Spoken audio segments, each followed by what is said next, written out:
بنده دیگر از افغانستان بفرمایید. سلام علیکم آقای انصاری، خوب هستید؟ سلامت باشید برادر عزیز و گرامی، بفرمایید. تشکر. اسمم عبدالبصیر از افغانستان ولایت هرات تماس گرفتم. بفرمایید برادر عزیز عبدالبصیر گرامی. تشکر آقای انصاری از برنامه خودت، واقعا تشکر میکنم. اولین باره که تماس گرفتم. سلامت باشید، تشکر از شما، خوشحال شدیم از تماستون. واقعا خیلی برنامه شما رو دوست دارم. میخواستم در باره آقای خامنه ای یک اندازه حرفی بگویم. بفرمایید بفرمایید. با آخوندهای شیعه هم میگم که اگر شما زمانی که به مردم شیعه میگم، زمانی که شما آخوندهای خود را دوست داشته باشین، آیا صحبت زن اینا میرین برای منبر میکنین؟ زمانی که پیامبر خدا رو دوست دارین، چرا صحبت زن و استغفرالله فاحشه میگیم برای منبر رسول خدا؟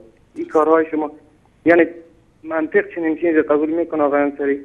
ابدا ابدا. تشکر میکنم. تشکر از شما. برنامه شما خیلی دوست دارم. چه خدمت خدا. سلامت باشید. التماس دعا الله مطالب ستون کنه. تشکر از تماستون. تشکر. خدا نگهدار شما. جالب بود که از اساتید گرامی میگفت یک روزی در مسجد الحرام با آخوندی روبرو شدم و خلاصه با هم نشستیم و گپ و شپی و خلاصه گفت که بیا صحبت بکنیم در مورد مسائل امت اسلامی. گفتم خیلی خوبه، بفرمایید. نشستیم با هم دیگه، گفتیم بسم الله شروع میکنیم در مورد زن خامنه ای صحبت میکنیم. یه جا بلند شد، اعصابش خراب شد. شما وهابی‌ها، شما چقدر بی‌ادبید، شما چقدر بی‌تربیت، شما فلان هستید، این هستید، چیکار دادید به زن خامنه ای؟ گفتم با بشین برادر بشین.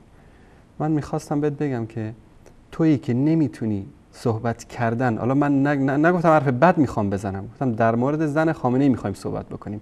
میگه این همه آشفته شدی، بگذارید محمد مصطفی صلی الله علیه و آله و سلم و زنشو. چیکار دارید؟ میگه از اونجا دیگه بلند شد، دیگه هیچ حرفی نزد، رفت. اینا واقعا نکته مهمی رو اشاره کرد برادر عزیزمون عبدالبصیر جان از هرات که بگذارید به محمد مصطفی صلی الله علیه و آله و سلم و به همسرش کاری نداشته باشید اگر واقعا مسلمان هستید.